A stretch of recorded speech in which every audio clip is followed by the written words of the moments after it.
Sometimes folks are very quick to almost over-control things within their organization versus spending the time up front to determine is what we're trying to do even subject to the regulations, right? And make sure to do that homework first before you go down this bunny hole. Welcome to Simply Trade, brought to you by Global Training Center. My name is Lalo, and together with my co-host Andy, we have well over 60 years of combined trade, logistics, and supply chain experience. Along the way, we have seen and witnessed different challenges in trade compliance. We decided to put the show together and call on our friends and colleagues in the business to hang out with us and share their knowledge in all things trade. Thank you for spending some time with us. Enjoy the show.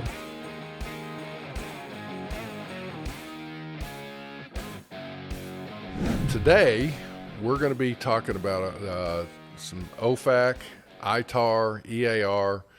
I always look at it and go MOUSE. It's like all kinds of the alphabet CBP, soup. the alphabet soup. Yeah. All right. So on today's program, there's going to be a lot of acronyms used. Case in point, OFAC a lot, ITAR, EAR.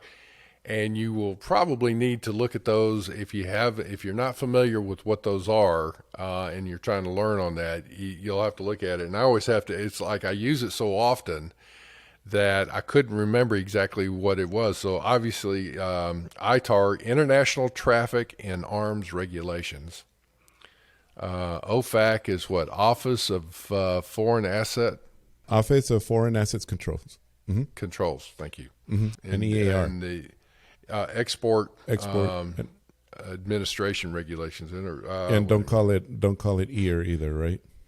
Yeah, no, export administration regulations, right? And it's under the BIS, Bureau of Industry and Security. So BIS is Bureau of Industry and Security. And Security, right?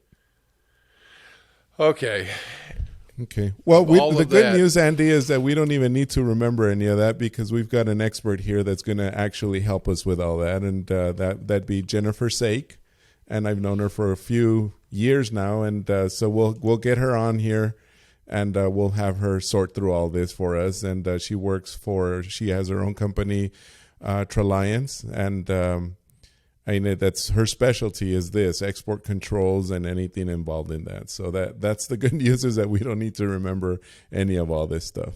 We talk about where to find the resources if you need some expertise in the export realm and on licenses and OFAC and ITAR and EAR and all these different things. So I'm looking forward to this. Folks, we're going to get started here right away with this. Yep. Let's bring her on. Thanks.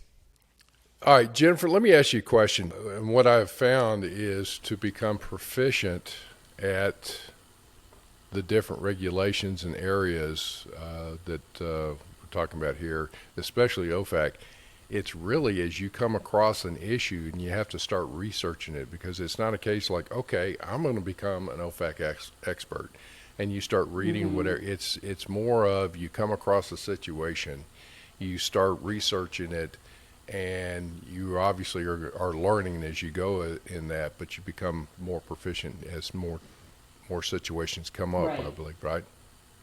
And each set of regulations per country, right, is right. Written so differently. Right. And so you may know the Iran sanctions like the back of your hand, but switch out the country and the framework is different, the way right. It's written, right? I mean, the actual content of the words is shockingly different, right?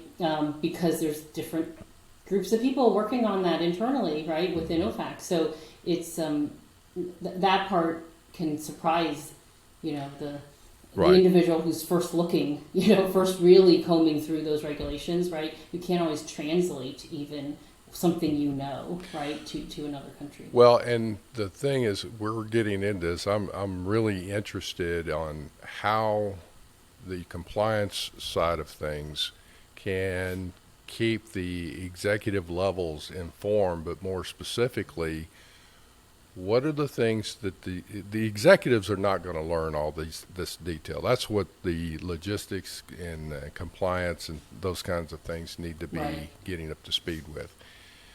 But what is it that, from your perspective, that the executive levels, what are the questions they should be looking for? What should they be receiving from your perspective on, here's the type of report I should be getting, and having it translated into simple terms that they can understand? Mm-hmm.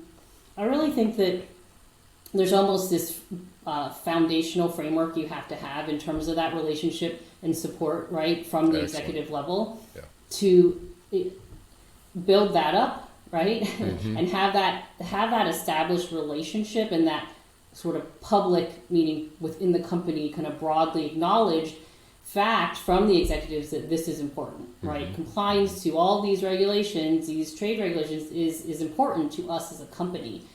And then there's when it gets remotely into the nitty gritty, that's not necessarily even something that should float up regularly to the executives, right? It's the most important thing is that flow down, and then you have to figure out that right level of management, right, that has to be engaged to actually operationalize your processes. Right. But I think even then the caution is make sure what you float up, make sure it's very concise and very very practical, right? What do I need to know? What has changed? What do I need to know? What do I need to change in my day-to-day, right? Or what do I need to be aware of in my day-to-day? And to, as much as possible, to remove it from any regulatory citation, any references to the actual regulations, I think just deters people from taking any action because it immediately feels overwhelming. So I think once you establish as a company, the leadership is established, this is important. And then the follow-on to the people in the day-to-day operations is, okay, here's what you need to do, right? Yes, this has changed, right? A very high level of this has changed in the regulations, or this is happening, therefore you have to do XYZ, right? And keep it focused on that XYZ. Right.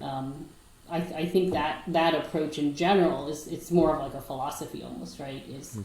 Leads to better success in terms of compliance. Okay. Well, Jennifer, let me ask you this then, is that in looking at this,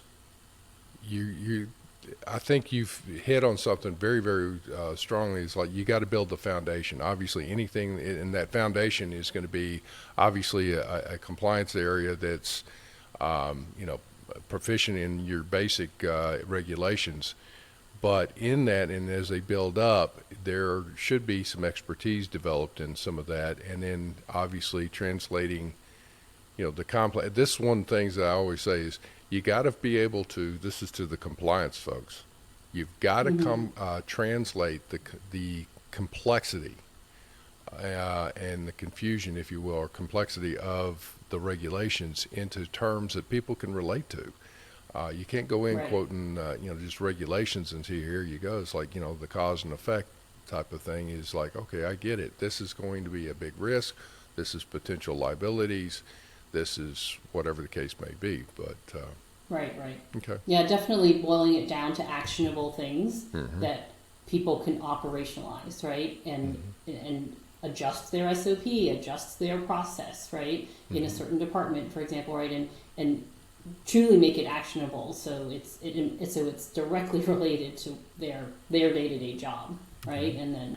So where let's say that a company has a strong department in there and whatnot, you're taking over the area now, and let's say there's not been a focus on the OFAC. What would you do when you come in for, what are we looking at as the type of transactions that would be governed under OFAC? Yeah. When I always think it's important that if an organization has never had to really think about or hasn't historically thought about either the OFAC regulations or the EAR or the ITAR, right? Their focus has been elsewhere and maybe one of those three, but not all three, right? The first thing is to really understand the overall structure of those regulations, right? There's a framework there that the OFAC, of how the OFAC regulations are built out, right? That's different than how the EAR is written out and how the ITAR is written out, right? So for OFAC, a key distinction that is surprising to a lot of folks that I talk to when I'm telling them about the OFAC regulations, as a kind of initial kind of introduction to it is that it's very country specific for one, right? So the Iran sanctions are going to be different than those for Venezuela, for example, right? And truly country specific. So don't translate anything, right? Really think about it by country. And then also understand that the construct of the regulations is different when it comes to this idea of licensing and authorization. Mm-hmm. The wording and their approach is maybe slightly unfortunate in that it's almost designed to confuse the user, right? So in conceptually for the EAR and for the ITAR, licensing, right, is one of the key avenues by which you gain authorization. You gain that approval from that agency to go do what the transaction you want to do. Right. But for OFAC, the structure is there's general licenses and there are specific licenses. Mm-hmm. And the fact that they use the word license in both of those can get confusing for the person who's new to those regulations. So I think that's a really important structure to understand, in that the specific license is really when you are asking OFAC for approval for this specific transaction. And those are the things that you have to get their blessing on, right? And they can turn down your application and say no. The general license is the construct for how OFAC has designed a way that essentially is a pre-approval, right? To say, okay, these are all the things you can do under this one general license, right? If you meet these certain conditions and you're doing this certain type of transaction, and they'll spell all that out in the general license, then you can go do that thing, that activity, without getting our approval, because it's essentially a pre-approval by OFAC. So that really throws a lot of people off, this idea that, well, it's called a general license, but I don't need to ask anyone if I can use this, right? No, so it's really an internal assessment, right, that needs to be done by the organization to understand, okay, your exact transaction, are you meeting the terms of what the general license says? And any one set of sanctions can have, for any one country, right, you could have anywhere from a handful of general licenses through upwards of double digits, right? Right. And each one is very specific to a certain type of transaction. So that's a key distinction. I think it's important to understand if you're new to the OFAC world. Where you're going with that, where I have seen people, I guess, or companies maybe go awry, is that there be a general license there and an individual will look at it and go, yeah, I can do this. I've got a license for it. And so they make a decision themselves, like one individual, versus the best way to administer something like that is, before you go forward, would it not be wise to have some kind of I'll call it a committee, a group, an advisory group, that, okay, we've got this product and you have the appropriate expertise represented in different areas. It doesn't have to be a long bureaucratic process, but it's like, okay, right, I wanted to take this product, I have this license, and this is where I'm going. Does anybody see any issue with it? Or I want to follow through with this international transaction. Does anybody see a problem with it? And it covers them. Would that not be a wise move to make? Yeah, 100% agree with you there. Is trade compliance is so much in not a solo job, right? An individual might be the only export compliance, import compliance, whatever the title is, right? Right. Individual officially with that role, but you're really not ever doing it in isolation, because having that leadership support, whether it's your one-over-one manager or a broader set of folks, right? But having that support and alignment on these key decisions, right? When you're deciding, we can use this general license, for example, right? We can, we have everything we need to go forward with this commercial transaction because we have all our ducks in a row, right? There are so many potential pitfalls to things, right? And interpretations sometimes where it's not so black and white. And having multiple minds on it is always a great idea. And then furthermore, the cross-functional nature of the work is such that you want your supply chain expert involved, right? Or you might need your sales, someone from sales or from manufacturing and from, engineering, right? A variety. It really depends on the nature of the transaction. So in addition to having that leadership engagement on some of these key decisions, whether it be the leader of a compliance organization or someone even above that, right, is having representation and alignment from all these other parties and stakeholders is really key, because ultimately nobody wants to see that endeavor, right, fall through. Well, with an advisor group like that, it exposes people to the question, to the issues surrounding that particular transaction, and actually it would probably hopefully expand their view on it. So I interrupted you there. You had the second where I'm assuming you go from a general license, now you were about to go into a specific license. Right. So then that other side of OFAC, right, is then there are cases where none of those existing published general licenses fit what you want to do as a company, right, or as an organization. You then would need to apply for a specific license, and OFAC has its own IT portal separate from everyone else's, right, and to submit that. What's interesting and different about OFAC's IT system versus under BIS for the EAR or DDTC for ITAR, right, OFAC's IT system, if you've never done an application, you would be surprised when you first go in that it's really a bunch of open fields. They give you a very wide template to just basically explain, what do you want to do? You tell us precisely what you are asking for permission for. Right. And then we will tell you very succinctly, yes, you have permission to do what you have described, right? If they give you approval, that's what you get, right, in return. So the onus on the exporter, right, or the onus on the company, the organization who wants to do this transaction is huge, because you need to really get it right. If you did not fully describe what it is you're doing, and OFAC says, yes, you can do it, but then later you're actually doing a few other things that you didn't actually tell OFAC, right, that can be an issue, right? And it's a worst case, because you might think you have things covered from a compliance standpoint when actually there's this gap.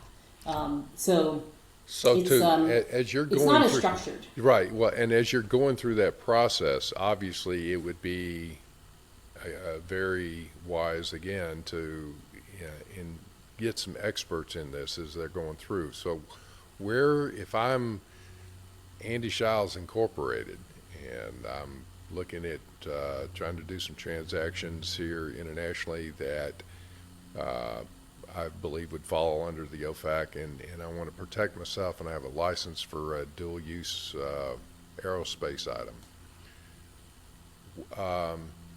With that, where are the experts? If I'm like, man, I have a good opportunity here. It's a business opportunity. It has just flourished. Now I need to, follow through with the transaction, but I want to make sure I cross the T's and dot the I's. Where do I go to get that kind of expertise? Well, there's a lot of options. One key thing to keep in mind is give yourself a very long runway. Yeah. I've seen OFAC license applications where years go by and there is no response from OFAC, right? Despite multiple follow-ups, despite comprehensive information.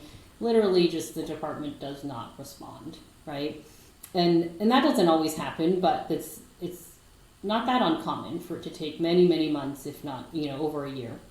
So when you keep that in mind in terms of how these compliance needs interweave into your operations, the piece about where do you get some help, right, is it's really widespread, and it really depends on it really depends on your organization, right? What's your bandwidth in terms of working with the other party? How much of the lifting do you want to do internally versus are you looking to just hand off as much as possible? Right. Do you have a more conservative culture, or does your company culture allow a little more risk taking, right? And those are factors that can play in.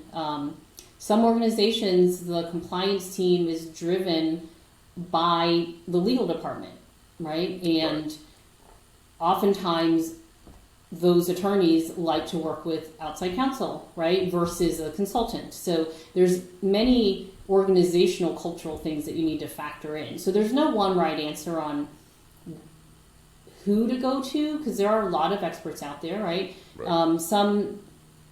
Some folks like to work with smaller organizations. Like we are a smaller organization, and we tend to support small and medium-sized organizations, right? And so you have to be able to have that transparency and really good working relationship.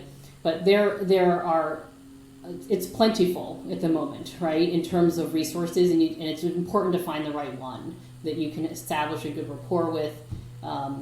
So whether it be looking through your, the professional societies, right? You mentioned a conference earlier, right? That you're both attending, right? It can be through those avenues. But really, I would say that the international trade compliance community as a whole, I find, is very, very open, right? I think in general, the people in this space are very willing to point you to a resource, point you to a different direction if something isn't the right one for you in front of you, right? And to help you find the right people. Right. Well, I agree with that. It's like it's a small community in one respect, but on the same token, it's very open to where, I may not be the right one, but I know somebody, you ought to call this person or that person or whatever. Right. So, ICPA was one, AAEI, there's,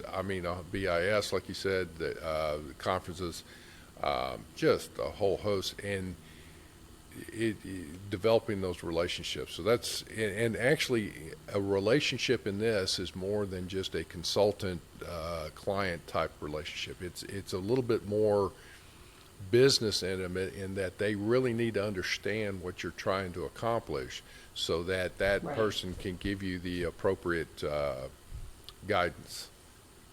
Right. Yeah, I think it's really critical to find someone that is willing to spend the time understanding your culture, your organizational culture, your business priorities, right? It's not just, we need to get this out the door as soon as possible, or, it's not an ASAP situation. They really want to understand the whole picture, because there are interpretations and risk-based decisions to make, right, as you go along through an analysis or through certain key decision points, and you want to make sure that all that's in alignment. Okay. Jennifer, is there something in particular that you want to emphasize with to people that are listening here about OFAC or ITAR, the differences or anything along that realm? Yeah, for sure. There's something that I think is a really key difference, and one that maybe people don't spend enough time on necessarily thinking about right up front, is this concept of when are things not subject to the EAR, or when are things not subject to the ITAR, right?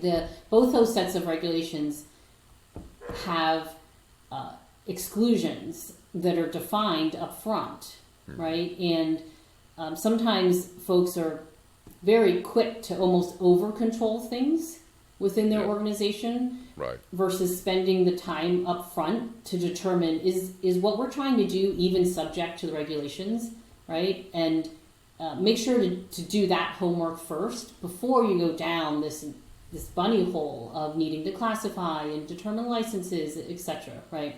Right. So when you spend that time up front on those exclusions, as you go down the layers, right, and read these definitions, one key thing to keep in mind is that those exclusions on the surface can look very similar between the EAR and the ITAR, but in fact there are some really important differences. So a big one is around technology and information and published information, right? So under the EAR it's referred to as published, is the word that's used under the ITAR. It's the phrase public domain. And when you go through those sections in detail, what you discover is on the ITAR side, there is an aspect of needing permission to publish, versus on the EAR side, you don't need permission from them, right? And so that's a small distinction, yet an important one, because it actually you could really trip over yourself, right? And be in a non-compliant situation kind of by accident if you're used to playing in the EAR world and now you find yourself under the ITAR. Well, let me throw a scenario at you that I've seen of most recent. I actually just had a conversation with some folks, and it's a company that's based in the East, a U.S.-based company. They have offices in China, in Russia, in Turkey, and a couple other, several places around the world. But in particular, I was just sitting thinking, I was like, they have a transaction where they're selling to a Chinese company and thinking, okay, that's fine, but yet the end use may be that they're selling to a Russian company because of the sanctions and things of that nature, and or through Turkey or and I'm like, whoa, man, that could be hard to control, but on the same token, it falls right in with what we're talking about here, would it not? For sure, yeah. I mean, I think what you're describing gets to this point of, one, due diligence, of understanding, okay, you're selling to company X, but what is company X doing with the thing you're selling them, right? Are they asking those questions, right? It is really, as the initial exporter, your responsibility, right, to ask those questions and make sure that there isn't an inadvertent re-export, right, that you didn't know about because you didn't ask, right? And it's very different in terms of due diligence. If you asked and then and had them sign the right end use certificates, right, and you had the right terms and conditions in your terms of sale and things like that, right, and you took those precautionary measures from a compliance standpoint, those are two very different outcomes, right? If it comes to roost later that there was a re-export, right, to Iran, or re-export to some other place that maybe it's not even a sanctioned country, maybe it's just, or to Russia, right? Maybe it's to just another country that needed a license, right? And in that scenario, and by asking those questions up front, you're really flushing through that to the best of your ability, right, as the original exporter. And to going back earlier, what we were talking about is, instead of being that lone wolf that may be asking the questions and people are looking at the compliance going, well, you're just a naysayer, or, go do your compliance thing, we'll let you know if we need you, kind of a thing, is having that advisor board and throwing that out so that it is a group of people. It's not just a single individual or a single department, and going through and having more support, broad-based support from the company in different areas. Right, for sure. I mean, and the more that people in your organization understand, at least at a high level, and have that awareness around like what trade compliance even means, right, and the kinds of things that can trigger a need for further analysis, that's really what you want them to understand, right? So you want that salesperson understanding trade compliance in a manner that is fitting for his or her role, right? So that they know what to watch for and they know who to contact if more analysis is needed. Right. And that's really, you put that together across different functions. That's how you win as a group. In looking at it, to recap this, what we've been talking about, what do you think are the most important points that we've talked about today?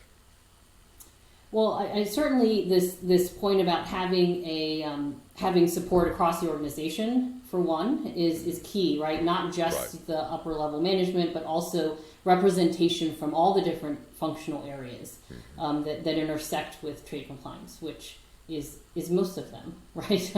In reality, definitely. Everything from engineering to marketing to manufacturing, product development, sales, and then the second important thing, I think, is if you have familiarity as a company in one body of the regulations, the EAR, for example, or the ITAR, don't automatically translate things that you believe to be true, right, or your understanding. Make sure that you do the homework to understand the new structure, because there are some key differences between the EAR, the ITAR, the OFAC regulations. And then furthermore, within the OFAC regulations, even then, it's country specific. So you just really want to proceed with, knowledge and awareness that, yes, I understand this one thing, and now I'm going to use that to gain an understanding of this next thing, and not to just assume that the rules are identical. And to your point there is that if it's country specific, you've got a fundamental foundation of a process where goods are coming in, you're classifying them, you're selling them, you're buying them, whatever you're doing, import, export. You've got your basic processes there. But then there needs to be some kind of a bureaucratic mechanism that, okay, now we've got a transaction that's going to be possibly to Iran or China or, one of those, it's going to a geographic location that, hey, just a flag goes up so that an extra set of eyes are looked at it and say, yeah, we need to look at this, or no, it looks like it's okay. Right. And ideally that's happening early on and throughout the process, right? If you think of the life cycle of a commercial product and think of the earlier product development stages, right? Right. The most robust compliance program is going to be asking certain export compliance questions up front at that stage, right? Where there's just that initial concept of what's this product going to be and who are we trying to sell it to, right? And if you can start that conversation early, it makes everything else easier, Jennifer, and more efficient. That is so important, and I say it so often. A part, for example, if you're you're buying, selling, or manufacturing, doesn't matter. A part does not just happen. It's designed. It takes time to get into the catalog, if you will, and online. It's going through the process of being sourced. So early on in that discussion, the compliance needs to insert themselves and become part of the assessment team to say, is this going to be worthwhhile? Right. Yeah, for sure. And even then, it's not just up front and then at the end, right? There's intermediate stages upon which, there ought to be a compliance check in there. The same way there are safety checks, right, or quality checks. They really kind of they all fit together. It fits together with really the natural operations, right, of the life of a product, and you can do it efficiently in a way that doesn't cause heartache, right, for the business. And you want to be a compliance person that's not constantly, no, you can't do this, or no, you this, or whatever. You want to be somebody that's looked at as a resource, because when you need to really take a stand and go, all right, we've got a problem. If you've done that too many times, you're going to be like that guard dog with no teeth. You don't have any way to bite them. I mean, it's like, hey, wait a minute. You need to stop here and say, let's look at this and see what we need to do and have credibility with it. Well, Jennifer, we've gotten quite a bit of great information on your end. And maybe in a minute or less, what is your best trade tip or hack that you might have, whether it's kind of related to this? I don't know if you might have something that, have a nice little gem there for us. Sure. Yeah, no, definitely. So from an export control standpoint, right, whether you look at, well, really, if you, my mind is more on the EAR and the ITAR, is when you're combing through those regulations and finding that nugget of what you need, right, the definitions of words and terms really matters. And that's something that I see people trip over all the time, right? They see a word and they apply the dictionary definition or whatever definition they think applies, right? And they can end up under controlling something or over controlling it. And so if in the EAR, especially if a word is in double quotes or in single quotes, it's defined. It's either defined in that main, definitions section, or it's defined in maybe that ECCN entry. But guaranteed, it's defined. BIS has defined it for you somewhere, and it behooves you to actually read that definition and make sure that what you're doing meets what they are calling, whatever that word is, and make sure that you're not over interpreting it. Sure. So that's my best practice tip is awesome. Look up the definition. Awesome. Excellent. Thank you. Excellent. Well, thank you so much. I mean, this is great. Andy, we got some nice information here, and so Jennifer, just so you know, and actually just for our audience, we will have your contact information in the show notes. And when we do post this on the actual video, we'll have ways of people getting in touch with you so that they can, maybe ask you more questions or whatever, just hire you if they need to on such complicated matters like this. Sounds good. Thanks for having me on the show. Well, thank you. Thank you very much for joining us. Simply Trade is brought to you by the generous contributions of Global Training Center. You can follow the show and GTC on LinkedIn or Twitter and other social networks. Make sure you check out the show notes in the description for a full rundown of today's show with all the important links. Also, make sure that you share this with a friend and subscribe on your favorite streaming platform. We really like hearing from you. If you enjoyed the show, make sure to rate and review wherever you listen to this podcast. If you or someone you know would like to be a guest in the show or would like to sponsor Simply Trade or suggest any topic you would like for us to discuss, please contact us via email at simplytrade@globaltrainingcenter.com, or you can DM us on Twitter at simplytradepod. Thank you again for the privilege of your time. Happy trading.